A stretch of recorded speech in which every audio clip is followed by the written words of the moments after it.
Alright guys, so nagbabalik na naman tayo. Updates about kay Bongbong Marcos. So, nagsorry siya sa taong bayan dahil nga sa katangahan niya. So, panoorin natin ng video na to about si statement ni Bobong Marcos na yan. Panoorin natin yung video. We're very, very sorry.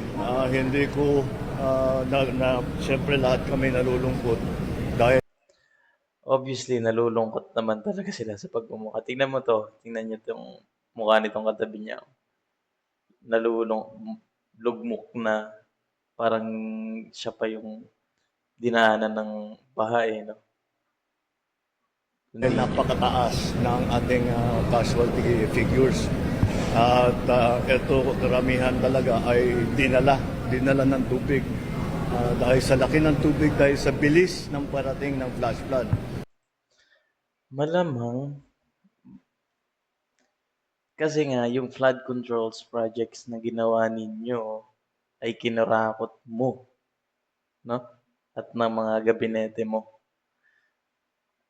Ikaw ang nag-elect or nag-appoint sa mga officers or officials mo under your administrations. That's why you are liable or accountable for those corruptions happen to you under your watch. And malamang inagos lahat ng baha papunta sa bulsa mo, lahat ng budget. That's why nangyari yan.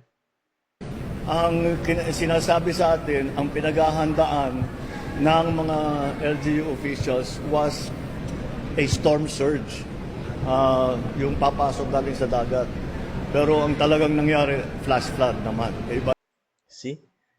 Sa statement niya pa lang, obviously, pinapakita lang nito kung gaano sila ka-unprepared sa mga unforeseen events na mangyayari sa ating bansa. I think it's just doing an alibi for that statement. Kasi nga, madaming namatay, madaming naapektuhan, madaming casualties na nangyari dahil sa baha. And then his,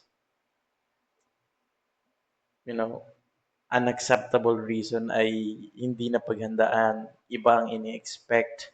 They are expecting a storm surge. And unfortunately, nangyari yung flash floods.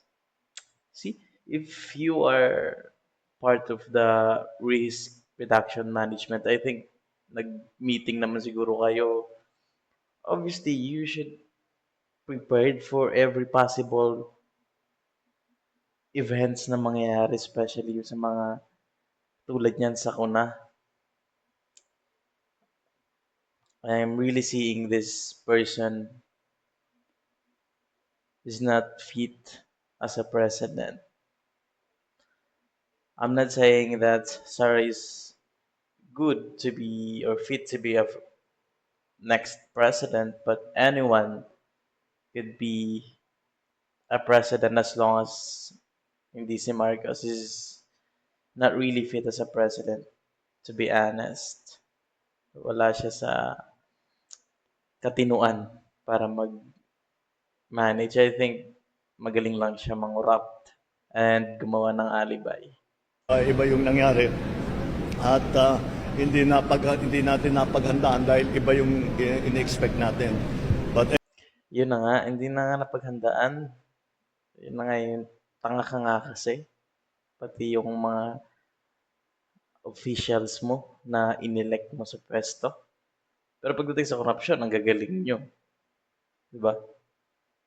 anyway, nangyari na. Anyway, nangyari na. Ayan na. May namatay na.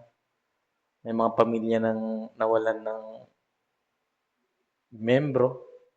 May mga bahay nang naagos ng baha. Anyway naman lang talaga masasabi mo. Ano eh? We will be helping the families of those na naging Helping Helping families? How much? 1,000? 5,000? Ibibigay mong ayuda para sa buhay ng mga nawala dahil sa katangahan mo, sa kapabayaan mo. Sa'yo na yan ang ayuda mo. Naging casualty, we will help them to recover. We're very O, ay nako Marcos. So, guys, siya ang pinaka-head ng bansa. Siya ang nagsasign ng mga budgets para sa mga programs, especially sa flood controls. So I think when in terms of accountability, if we talk about accountability, why we don't talk about Marcos accountability of certain projects, especially or particularly sa flood controls. He signed the budget, he knows, he reviews it, so he must aware about the corruptions. And I think he is the mastermind of this massive corruptions happening in our country.